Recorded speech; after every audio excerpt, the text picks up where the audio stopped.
On ya, San. Bismillahirrahmanirrahim. Assalamualaikum warahmatullahi wabarakatuh.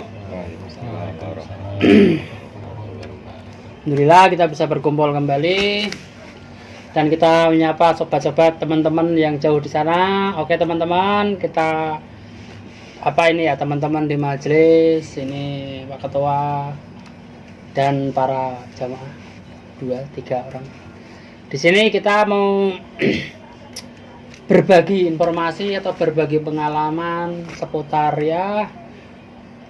yang positif dan bermanfaat gitu. Jadi teman-teman, kita mulai. Ini akan saya sampaikan sedikit. Saya pernah mengalami mimpi yang itu tidak hanya satu malam, tapi berturut-turut dalam satu minggu itu. Dan itu keras sedikit lagi Pak suaranya. Kondisinya sambung menyambung terus. Iya. Dari pelajaran malam pertama, malam kedua sampai malam ketujuh itu sampai dapat finishnya. Wah itu biasanya ada amalan tertentu apa gimana Pak Ketua bisa sampai mempunyai mimpi yang berepisode gitu, menyambung gitu. Kalau masalah mimpi yang saya alami itu memang awalnya saya bermimpi. Sebelum mimpi itu saya belajar, terus dapat bimbingan dari seorang guru. Nah, bimbingannya itu berhubungan dengan surat Al-Fatihah. Nah, sebelumnya itu sudah jauh-jauh hari sudah saya jalankan itu, tapi karena saya belum begitu mendalami tentang Al-Fatihah waktu itu, saya bertanyakan. Nah, begitu sudah dijabarkan beberapa pengertian-pengertian tentang surat Al-Fatihah itu, ada salah satu yang benar-benar saya tekuni. Ya, alhamdulillah dari tahap belajar sehari atau satu malam 2 malam, sehingga bisa istilah saya meyakini bahwa suatu saat pasti saya akan dibukakan pemahaman saya tentang memahami surat Al-Fatihah itu. Sehingga begitu sudah pas tepat waktunya mungkin ya Allah membukakan. Itu di situ saya bisa mendapatkan sebuah cahaya yang tadinya saya nggak tahu titiknya dari mana. Ternyata begitu saya ingat-ingat, ternyata saya tahu dari mana itu titiknya, letak dari titik itu keluar. Dan begitu itu masuk udah mimpi apa belum itu cahaya itu? Dalam kondisi mimpi, Mas. Oh itu dalam episode yang berapa nih? 1, 2, 3. Itu episode kedua. Oh ini nih maksudnya kan maaf dulu ya Pak Ketua, saya potong dulu. Pertama kan dapat belajar dulu nih, ya kan? Belajar, setelah belajar mengamalkan surat Al-Fatihah. Dibuat, maksudnya dibaca berapa kali setiap habis sholat atau apa gitu. Oh itu. Nah, amalannya dulu nih sebelum mimpi melakukan amalan apa nih gitu maksudnya. Waktu itu karena emang awal pelajaran yang kita niatkan itu kan belajar manaqib. Manaqib Syaikhul Qadir Al-Jilani. Tapi dari beberapa teman itu hanya saya yang ditunjuk guru untuk hanya mempelajari surat Al-Fatihah. Jadi sebelum saya mimpi yang pertama itu, guru ini menjelaskan beberapa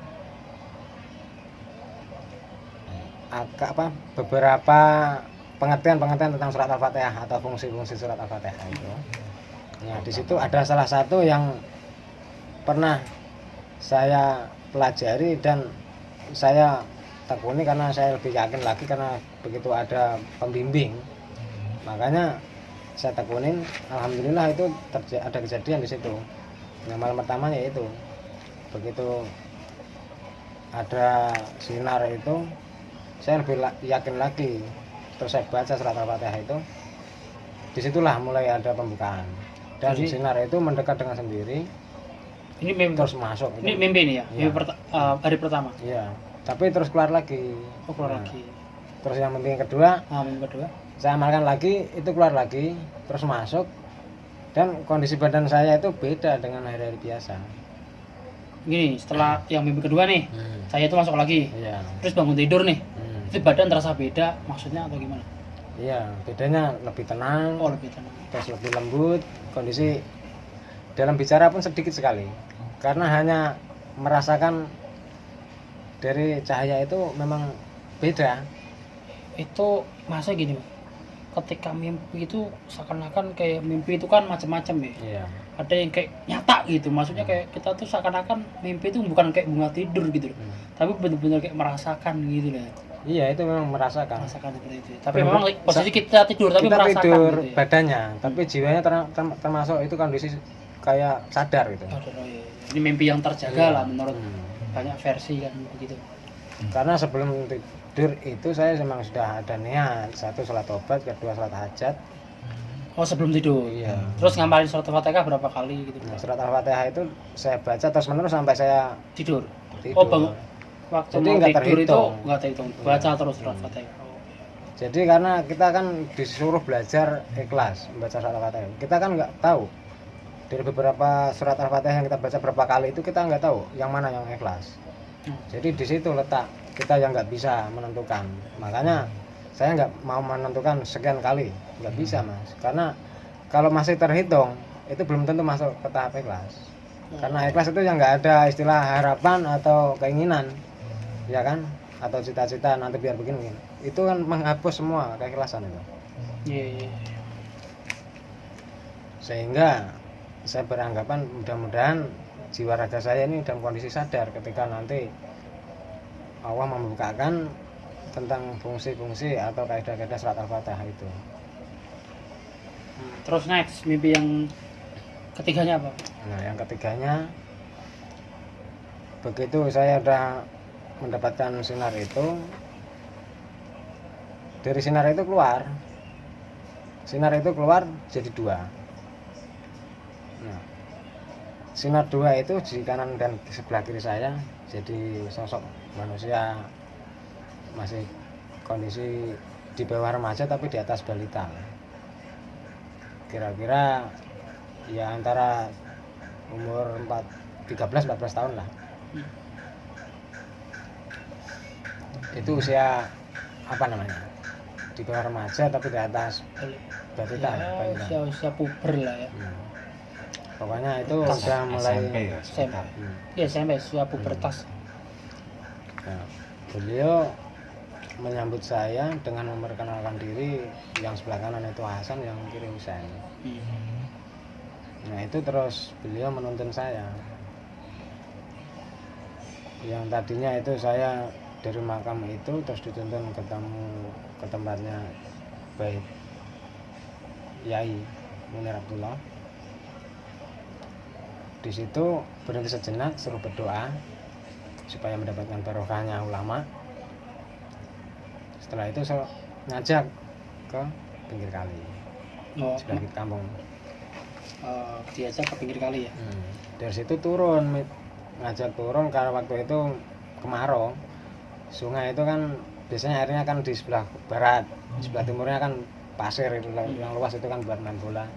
Di situ duduk di tengah-tengah antara pinggir air sampai sebelah timur itu saya disuruh berdoa. Silahkan berdoa hajat apa yang diniatkan selama ini. Nah waktu itu saya cuma dalam hati itu minta, tapi disuruh melesankan atau mengucapkan dengan lesan, yaitu supaya bisa hidup lebih bermanfaat, bisa berbakti orang tua,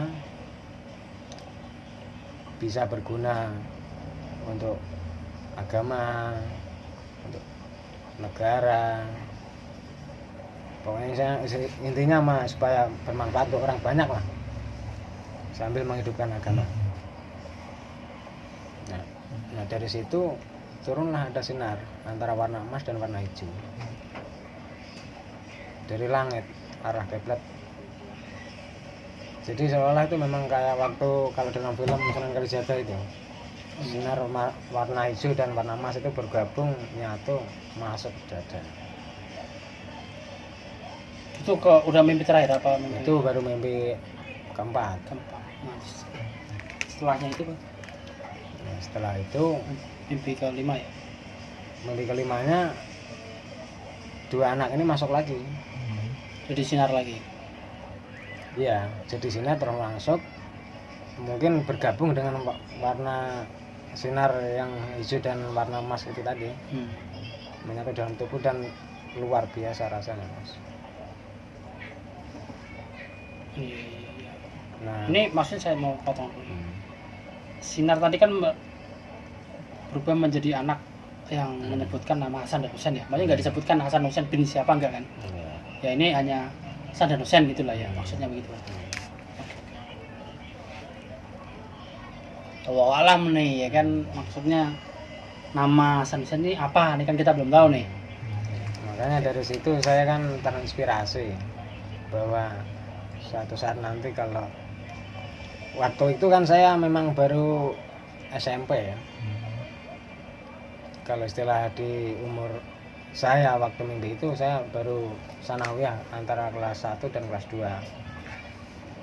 Kan sederajat dengan SMP ya. Saya punya niat mudah-mudahan kalau nanti saya punya anak laki-laki saya namakan Hasan, kalau punya anak laki-laki 2 yang kedua Husain kan begitu. Tapi ternyata kan beda. Begitu saya masuk lagi ke beberapa tahapan mimpi itu, ternyata yang pertama harus punya nama anak Ali. Nah, itu terinspirasi dari mana itu? Nah, Yang keras ya keras. Nama Ali itu. Inspirasi dari mana? Inspirasi dari mana? Nama Ali. kalau itu berhubungannya dengan Gunung Slamet. Enggak, ini Ini kan mimpi dulu nih, sampai ya, selesai mimpi biar dulu. selesai dulu ya. Nah, untuk selanjutnya mimpi yang ketujuh itu saya di pinggir kali itu kan sebenarnya ada lubang, Mas. Ini kali ini posisi kalinya di daerah ya, di kampung. Gerobokan Di ya. Gerobokan. Gerobokan. Yang sering jebol itu, Mas. Hmm. Dan kemarin kan baru jadi, ternyata kan di situ lagi kan yang ini jebol lagi. Karena memang di situ letaknya itu ada beberapa pintu. Dan yang saya masukin itu pintu yang ternyata di situ kayak akarnya dari akar gerbang dari beberapa pintu yang orang itu kalau waspada itu tahu titik-titik kemana alurnya lubang pintu itu,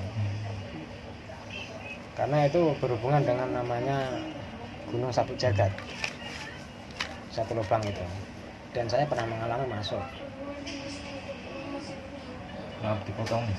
Gunung Sabuk Jagat itu gunung apa? Maksudnya apa? Maksudnya Sabuk Jagat, iya. Apa ada maksudnya Gunung Sabuk Jagat itu ya gunung Pulau Jawa dari ujung timur sampai ujung barat itu nggak ada putusnya. Sama lihat di sebelah selatan di Yang tengah-tengah kayak itu tebing gitu ya. Yang terus Ya, pokoknya panjang hubungannya terus gitu ya.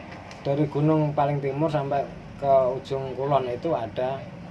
Kalau di Semarang itu kan kayak di daerah kita itu kan di Baragil sampai ke Kapung itu kan sampai Ungaran sana nggak ada putusnya, itu sampai ujung kulon, Mas. Itu hanya sekedar kayak seolah kayak model cuma tanggul gitu doang kan. Tapi itu di bawahnya. Makanya kalau ada gunung besar yang berhubungan dengan itu akarnya, suatu saat nanti bahaya. Karena itu berkesinambungan, berhubungan semua, Mas. Makanya ciri-cirinya dari salah satunya itu Gunung Slamet. Gunung Slamet ini kalau aktif dan menimbulkan mengeluarkan lahar dari akar bawah, itu kalau nggak sampai habis dari Gunung Slamet itu bahaya masuk lubang itu, Mas. Jadi nanti mana yang lebih banyak ngalirnya itu bisa sampai ke timur sampai ke Gunung Agung sana, kalau ke barat sampai ke Krakatau. Karena dalam mimpi sampean itu memang itu ada terowongan gitu. Ada terowongan dan Yang bisa setiap dilewati. terowongan itu ada sosok-sosok yang memang Penunggunya. pada menjaga jadi paku bumi.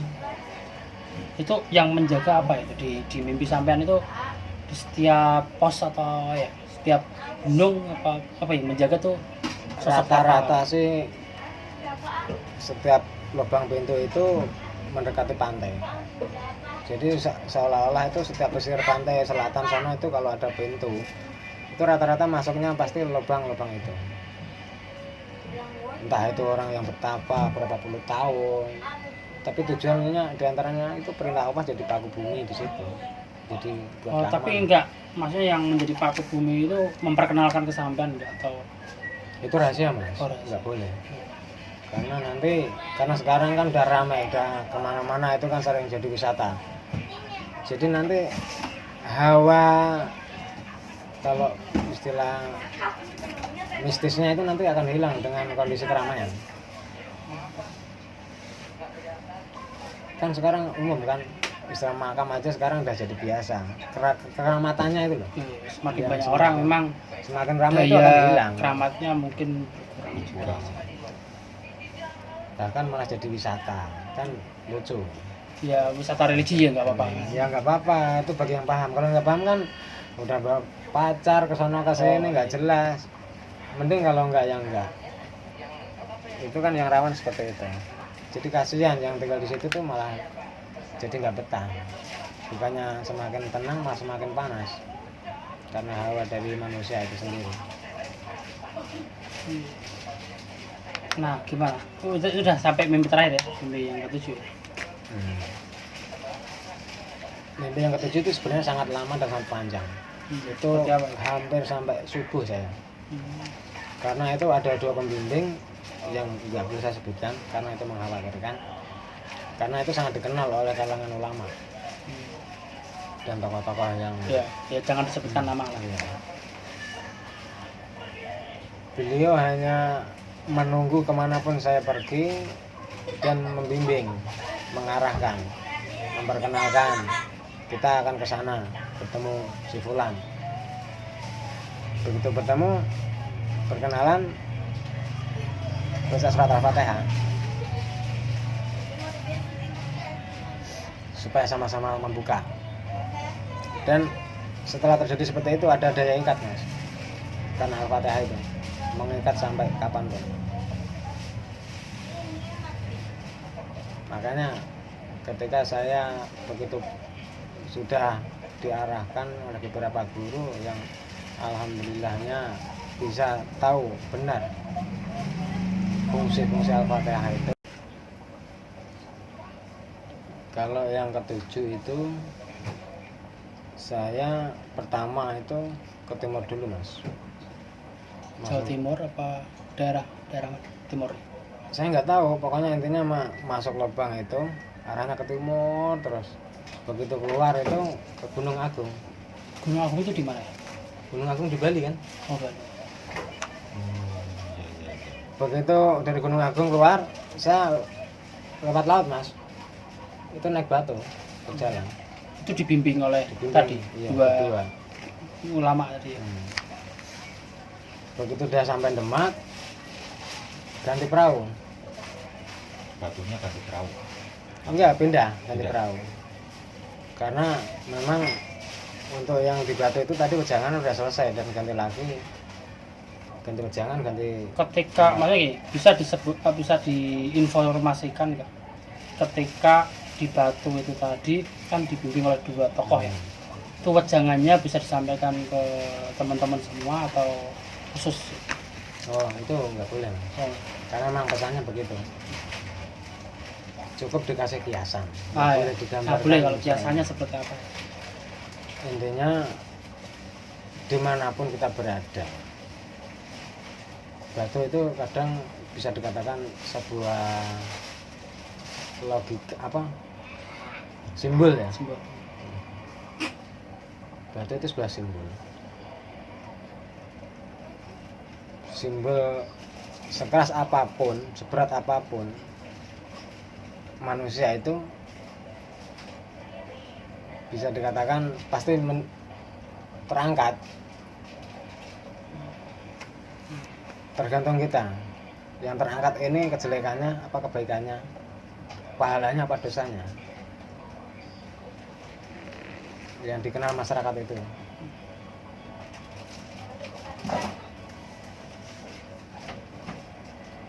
Jadi itu sebenarnya simbol supaya kita nih selalu ingat antara kejelekan dan kebaikan, antara dosa dan pahala.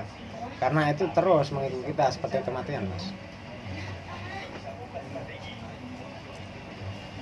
Dan 4 itu sebelum menjemput bertemu kematian, 4 itu terus kita berbuat baik apa berbuat jelek, kita melakukan pahala apa melakukan dosa, itu tadi yang selalu beriringan dengan kematian.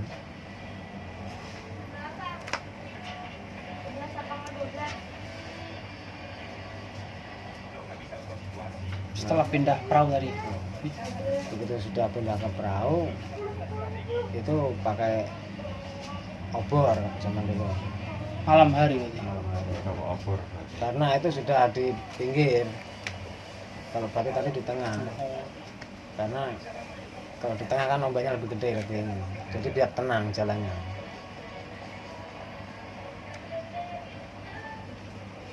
Ketika udah pakai perahu tuh seperti apa perjalanannya? Kalau pakai perahu perjalanannya biasa karena itu udah menepi, udah istilahnya itu nggak begitu gede lah arus ombak. Itu seolah memang kondisinya suruh mulai memahami wejangan-wejangan supaya bisa mendapatkan ketenangan.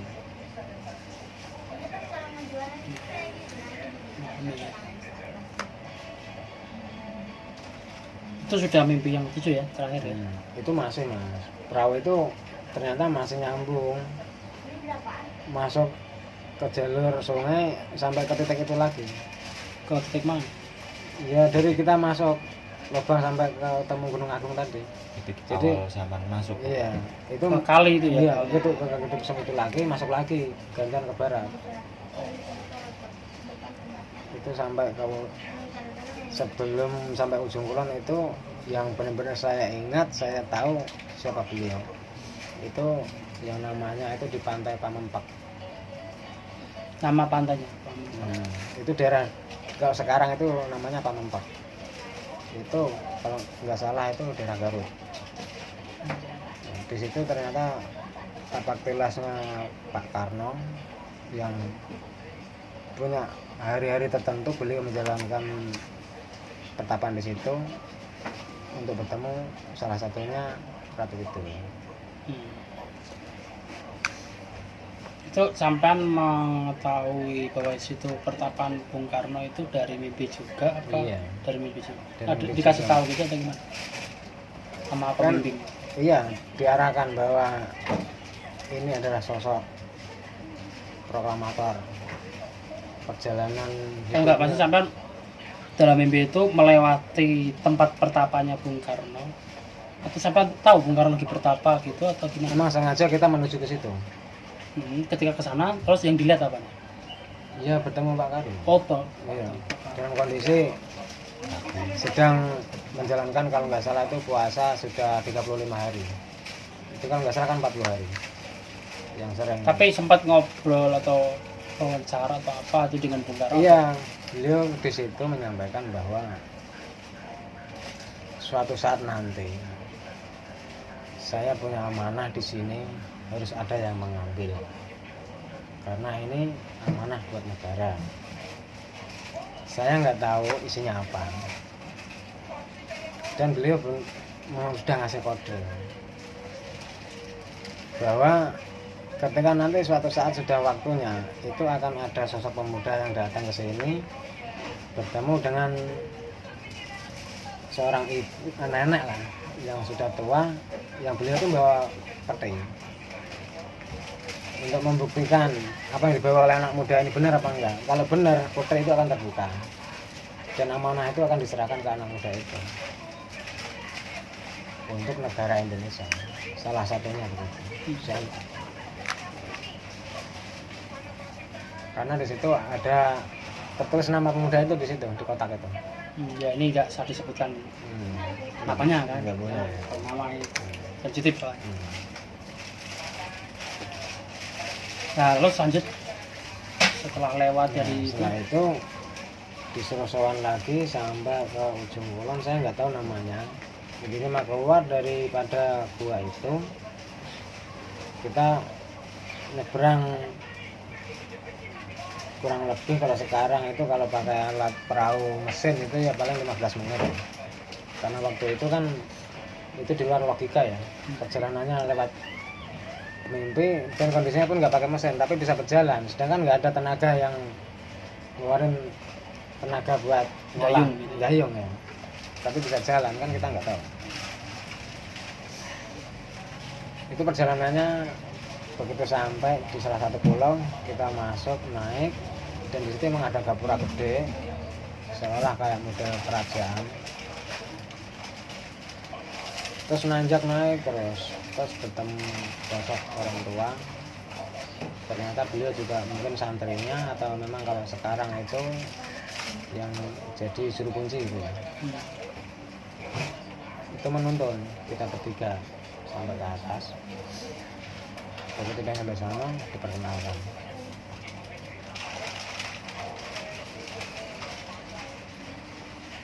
Ada yang beranggapan di situ katanya kalau orang sekarang itu makamnya Syabul Qadir. Tapi setahu saya dalam mimpi itu memang beliau itu wali kutub.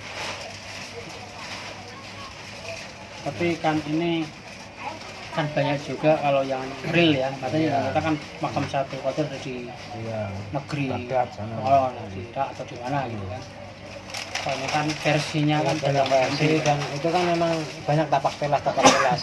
Perjalanan seorang wali itu kan sangat banyak sekali ya. banyak Kemana-mana. dan dimanapun perjalanan hidupnya itu kan kita nggak banyak yang nggak tahu gitu. Yang jelas wali kutub gitu aja. Karena wali kutub itu kan banyak. Nah setelah ketemu itu gimana? Itu ketemu apa gimana? Iya, memang sengaja beliau ini mempertemukan saya dengan sosok wali kutub supaya minta keriduannya untuk keberkahan buat saya pribadi.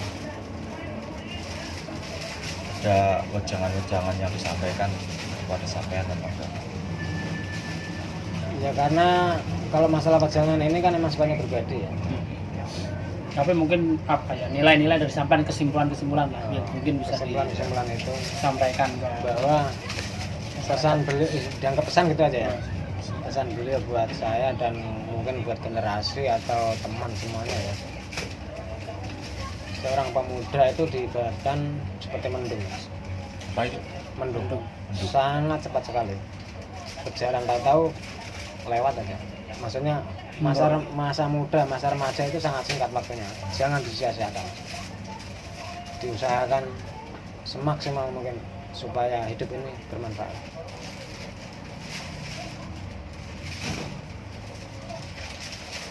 Itu aja.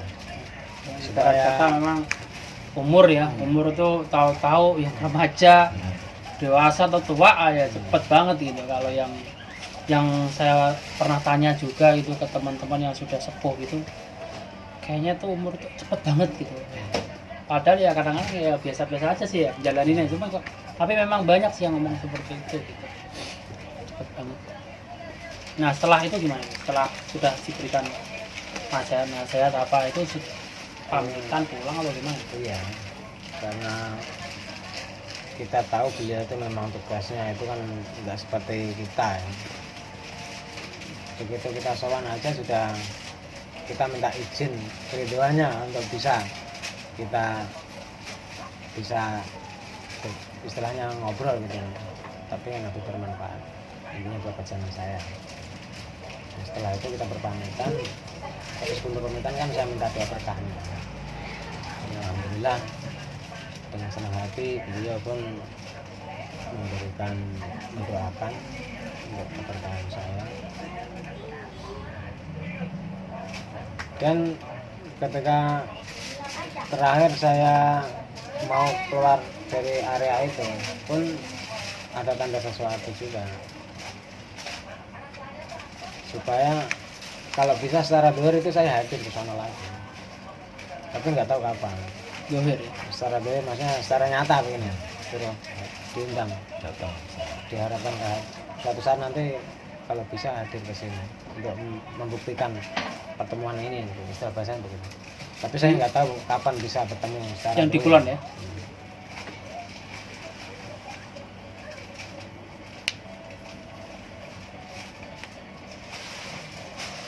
kalau masalah tadi masalah anak ya, kenapa itu sebenarnya ada lain mimpi lagi, dan itu pun berturut-turut juga hampir kalau nggak salah itu 5 hari ya itu. Tapi mimpi itu saya setelah mulai masuk sudah menikah. Ini sudah Jadi timingnya udah ya, beda lagi lah ya. jadi Ini sebelum menikah itu sudah ada tanda-tanda. Saya bingung dalam kondisi di gunung yang sebegini besarnya kok nggak ada siapa-siapa, saya bingung. Saya paham waktu itu memang gambarannya itu saya ini akan menempuh hidup baru, yaitu di depan gunung itu kan sangat besar.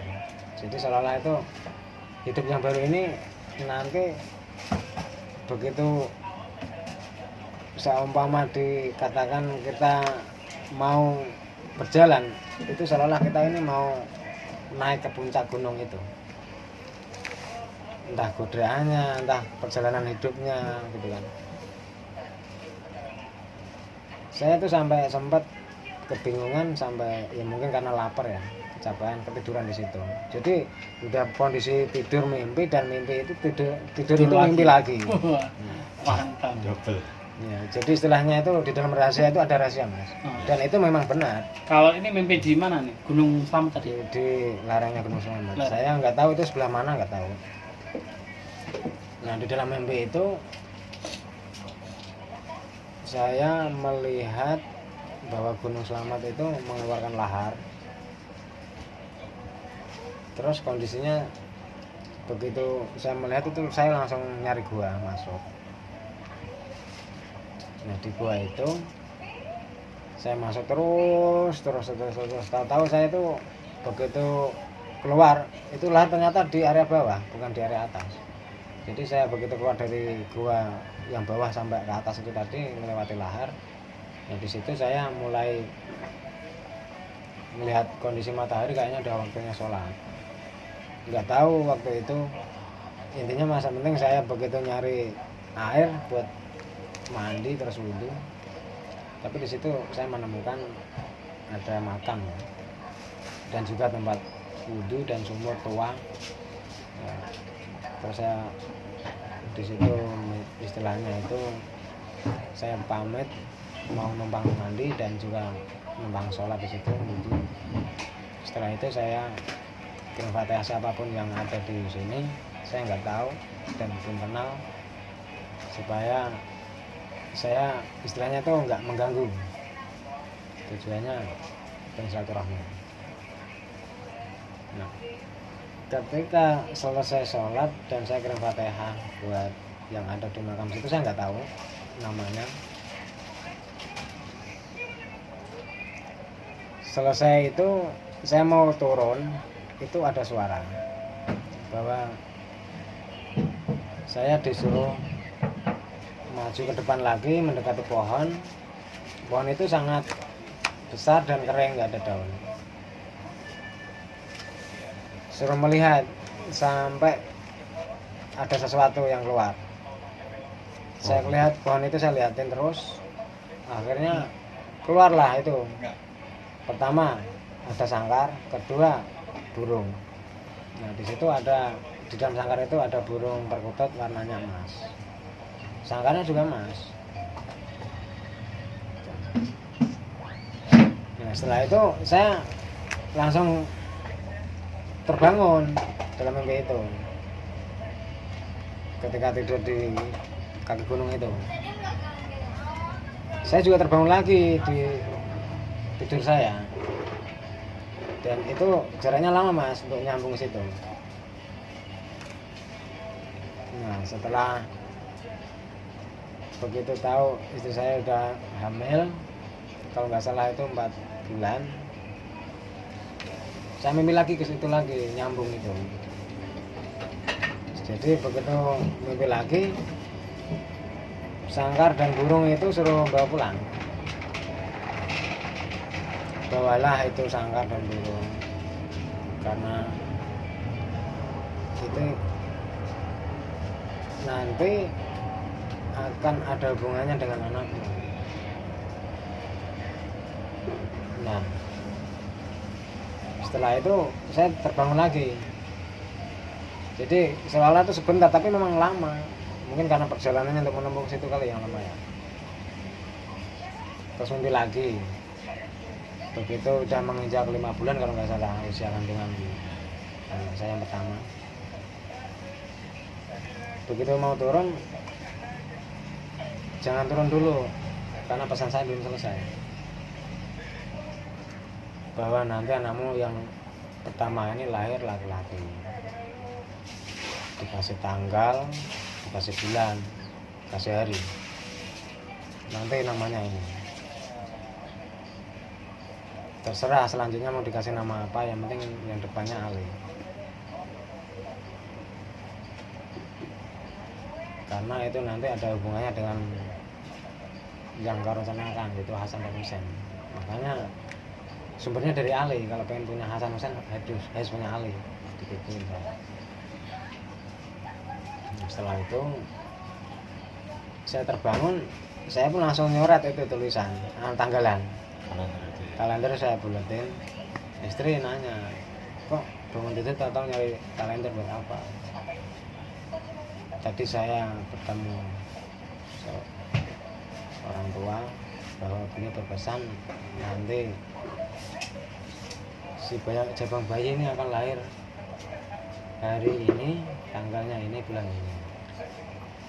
Ini saya ngasih ini supaya nggak lupa dan buat pembuktian nanti benar apa enggak.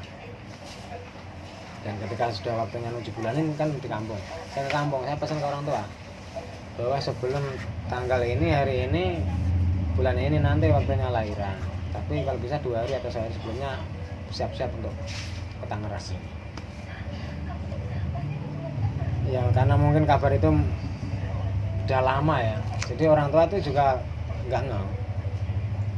Jadi begitu sudah lahiran pertama kan mungkin rasanya beda dengan yang kedua dan yang ketiga ya, agak lebih sakit gitu ya mungkin. Jadi belum boleh langsung pulang, nginep dulu kalau nggak salah itu 3 malam di Bidan. Di sini kan ya kan? Iya. Tapi di depan sana di Bidan Bintang.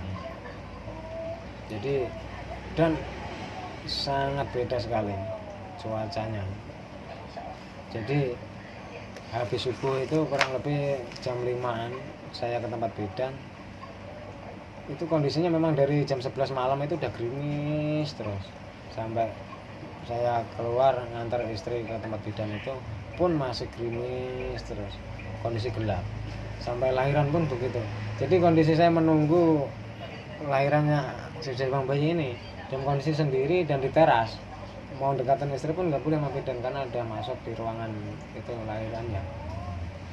Cukup seru di depan. Nah ketika di depan itu saya cuma hanya ingat mimpi-mimpi saya itu saya pelajari lagi inilah. Begitu udah dengar suara bayi teriak nangis, barulah pulang alhamdulillah. Terus ya, istri itu setelah ini udah boleh pulang ya, itu bukannya bertemu orang tua gitu ya, yang ini mau masuk malah tanggalan yang dilihat. Jadi orang tua pada kaget, mau kemana, mau ngapain kan begitu. Tadinya kan masuk suruh istirahat dulu, istilahnya kan nyambut lah, orang tua pada datang dari kampung, yang dari sini semuanya kan udah ngumpul, nggak ada yang diajak salaman mas. Masuk itu langsung tanggalan yang dilihat, itu langsung teriak, ya Allah bener mas, tanggalnya ini, harinya ini, bulannya ini. Itu salah satu mimpi yang saya buktikan, yang istilahnya itu saya anggap nyata ya. Di antaranya seperti itu. Dan saya nggak tahu masalah mimpi yang antara yang ini, yang itu, yang ini itu, karena dari beberapa pelajaran lewat mimpi itu saya nggak ada niat untuk membuktikan, tapi memang mimpi itu buat pelajaran buat saya, untuk perjalanan hidup saya, bukan hanya sekedar untuk pembuktian saja, biar nggak sia-sia itu. Kalau kita ingin membuktikan berarti kan kita menunggu mas. Pemikiran saya loh, kalau kita hanya untuk sekedar membuktikan berarti kita hanya menunggu masa itu.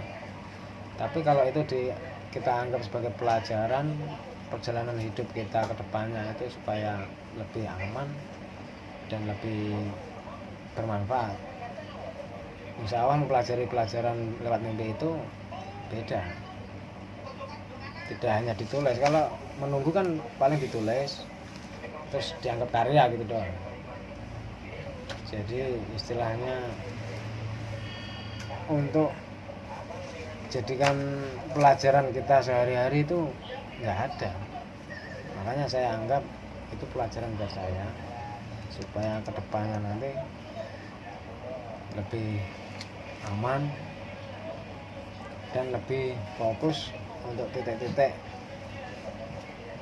Maksudnya titik-titik ini ngatur alur perjalanan hidup itu yang terus mulus, nggak terlalu. Nah, sekarang kan banyak lah ya cerita-cerita yang dialami dalam mimpi yang memang itu terbukti real gitu ya, artian kenyataan gitu. Ya, terus apa ada tips-tips mungkin supaya kita juga bisa mengalami mimpi-mimpi yang seakan-akan tidur yang terjaga, ya, apalagi sampai bisa real gitu. Nah itu tips-tipsnya ketika mau tidur itu seperti apa atau gimana gitu? Kalau saya dari awal itu kan memang dianjurkan juga kan oleh Rasulullah bahwa sebelum tidur itu kan kita suruh menjaga wudhu. Setelah itu kan suruh membaca beberapa surat, yaitu diantaranya kan 30 itu kan, terus ayat kursi itu kan berperlindungan juga kan. Ya itu aja. Tapi setelah selesai baca itu kan kita tambahin doa. Kadang kan masih belum tidur sambil memperhatikan kehidupan kita. Jadi di situ loh. Sebenarnya sebelum tidur itu kan masa antara kita ingin belajar mati dan belajar melepas kehidupan. Di situ katanya pasrah. Makanya jarang sekali mas orang mau tidur itu bisa pasrah. Apalagi sekarang ya, karena saking banyaknya pikiran. Jadi misalkan ngajarin utang, mikirin tetangga bisa beli motor, wah itu juga kepikiran, kan? Atau punya apa gitu. Jadi di situ sangat jarang sekali orang itu mempelajari melepas kehidupan dan belajar mendekati kematian. Di situ loh sebenarnya tuh kalau pengen belajar ikhlas dan pasrah, akan merasakan terlepasnya roh itu di situ.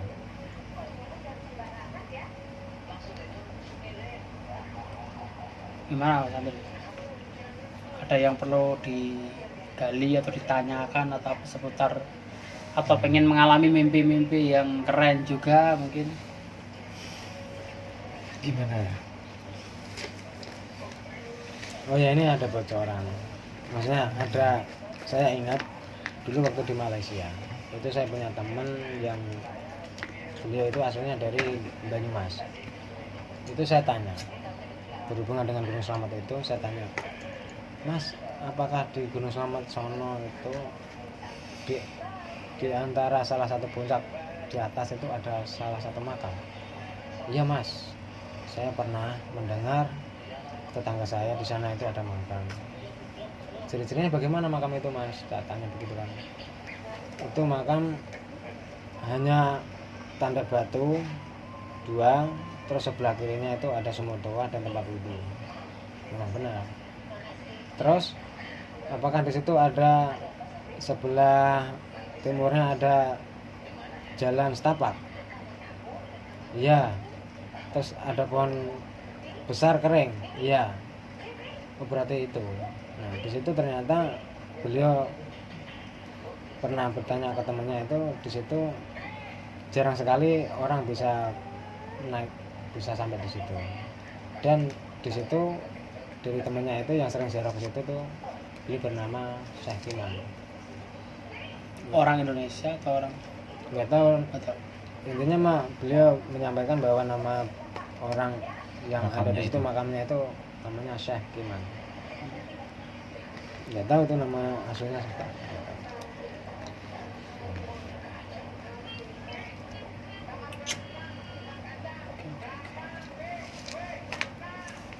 Saya tanya seperti itu, terus beliau nanya alasannya kenapa kok nanya seperti itu, dan sampean bisa menjabarkan tambahan-tambahan seperti itu, karena saya juga pernah ngalamin itu di situ.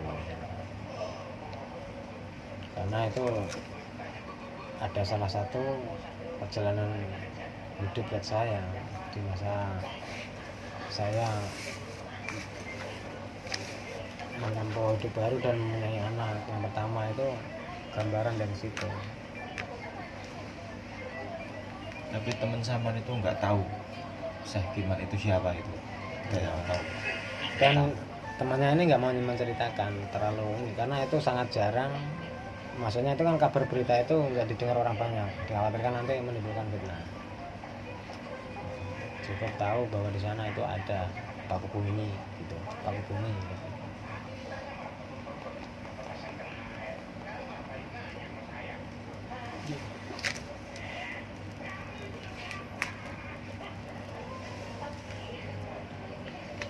Oke.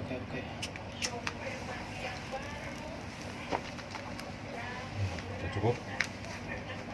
Ya, mungkin cukup Break dulu. bincang-bincang kita di malam hari ini, dan kita sangat mendapatkan banyak pelajaran lah dari cerita pengalaman mimpi Pak Ketua Pak Muhadi, yang bisa kita jadikan inspirasi supaya kita juga bisa bermimpi yang indah-indah, ya kan? Nah, mimpi itu kan luar biasa kalau kita gali gitu kan. Oke teman-teman semua, sampai jumpa kembali. Terima kasih. Assalamualaikum warahmatullahi wabarakatuh. Waalaikumsalam.